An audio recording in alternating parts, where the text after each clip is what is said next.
King school گلیانہ میں خوش آمدید۔ جماعت ششم، تاریخ 25 مئی 2021، مضمون اردو، سبق نمبر 4، عنوان حضرت ابو ذر غفاری، صفحہ نمبر 16، ویڈیو نمبر 14۔ بسم اللہ الرحمن الرحیم۔ السلام علیکم ورحمۃ اللہ وبرکاتہ۔ بچوں، ہمیں ہر کام شروع کرنے سے پہلے 3 دفعہ درود شریف پڑھنا اپنی عادت بنا لینی چاہیے۔ بسم اللہ الرحمن الرحیم۔ اللہم صلی علی محمد وعلی آل محمد کما صلیت علی ابراہیم وعلی آل ابراہیم انک حمید مجید۔ اللہم بارک علی محمد وعلی آل محمد کما بارکت علی ابراہیم وعلی آل ابراہیم انک حمید مجید۔ آج کی حدیث نمبر 14، الحیاء شعبۃ من الایمان، یعنی حیا ایمان کی ایک شاخ ہے۔ علم میں اضافے کی دعا کے ساتھ آج کے سبق کا باقاعدہ آغاز کرتے ہیں۔ ربی زدنی علما، اے میرے رب میرے علم میں اضافہ فرما۔ سارے بچے میرے ساتھ اپنی اردو کی کتابیں کھولیں گے۔ کل بچوں ہم نے سبق نمبر 4 کا سوال نمبر 3 اور سوال نمبر 4 کیا تھا، یعنی جملوں میں استعمال کیا تھا الفاظ کو اور الفاظ کی جمع لکھی تھی۔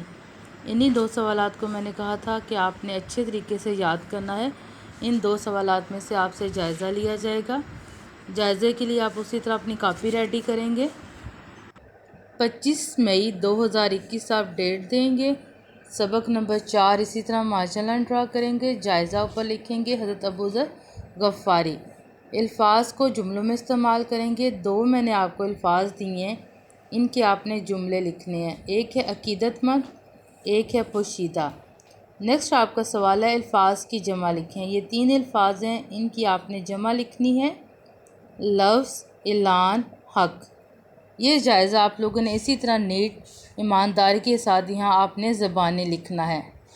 اب ہم اپنے نیکسٹ سبق کی طرف آتے ہیں۔ ہم نے آج کیا کرنا ہے، یہ 2 سوال جو آپ کی یہ سوال نمبر 1 ہے، اس کی جز نمبر 5 اور جز نمبر 6 کا جو سوال ہے، یعنی 2 سوال ہیں، یہ آپ کے رہ گئے تھے، یہ ہم کریں گے آج۔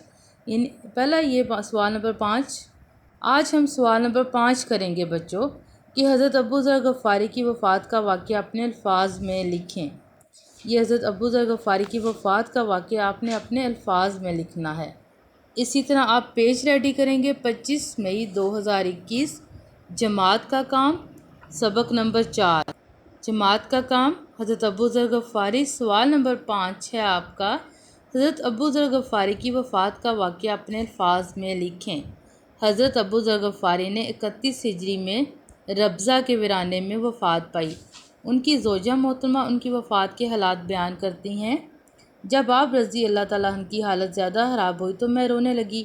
پوچھا روتی کیوں ہو؟ میں نے کہا آپ کے روزمرہ کے کپڑوں کے علاوہ کوئی ایسا کپڑا نہیں جو آپ کے کفن کے کام آئے۔ فرمایا رو مت، میں تم کو خوشخبری سناتا ہوں۔ میں نے حضرت صلی اللہ علیہ وآلہ وسلم سے سنا ہے کہ جس مسلمان کے 2 یا 3 لڑکے مر گئے ہوں یا مر چکے ہوں وہ آگ سے بچانے کے لیے کافی ہیں۔ یہ بھی فرمایا کہ تم میں سے ایک شخص صحرا میں مرے گا اور اس کی موت کے وقت مسلمانوں کی ایک جماعت پہنچ جائے گی۔ میرے علاوہ سب آبادی میں مر چکے ہیں، اب میں باقی رہ گیا ہوں، اس لیے گزرگاہ پر جا کر دیکھو، یہ غیبی مدد آتی ہوگی۔ میں ایک طرف دوڑ کر ٹیلے پر چڑھ کر دیکھنے جاتی ہوں، دور سے کچھ سوار آتے دکھائی دیتے ہیں۔ میں نے اشارہ کیا، وہ لوگ نہایت تیزی سے آ کر میرے پاس ٹھہرے اور پوچھا یہ شخص کون ہے؟ میں نے کہا ابو ذر۔ پوچھا حضرت صلی اللہ علیہ وسلم کے صحابی؟ میں نے کہا ہاں۔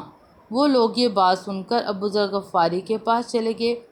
پہلے ابو ذر غفاری نے حضرت صلی اللہ علیہ وسلم کی پیشین گوئی بتائی، پھر وصیت کی کہ اگر میری بیوی یا میرے پاس کفن کا کپڑا نہ ملے تو اسی میں کفن دینا، اور قسم دلائی کہ حکومت کا اعلیٰ عہدیدار کفن نہ دے۔ عبداللہ بن مسعود نے نماز جنازہ پڑھائی اور پھر سبھی نے مل کر صحرا کے ایک گوشے میں ان کو سپرد خاک کر دیا۔ یہ بچوں سوال نمبر 5 ہے، حضرت ابو ذر غفاری کا وفات کا واقعہ جو آپ نے اپنے الفاظ میں نیٹ اینڈ کلین اچھی طرح اپنی نیٹ کاپیوں پہ آپ نے ڈن کر لینا ہے، اور اسی سوال کا میں نیکسٹ ڈے آپ سے جائزہ لوں گی۔ آج کی ڈائری سبق نمبر 4 صفحہ نمبر 16 سوال نمبر 1 جز نمبر 5 لکھنی اور یاد کرنی ہے۔ یہاں پر آپ کو کچھ لنکس دیے گئے ہیں، ان لنکس کی مدد سے آپ اپنا پچھلا کام اور اس سے اکارڈنگ ویڈیوز حاصل کر سکتے ہیں۔ معلومات کے لیے آپ ان دیے گئے 2 نمبر پہ رابطہ کر سکتے ہیں، office number, principal number. Thanks for watching. اللہ حافظ۔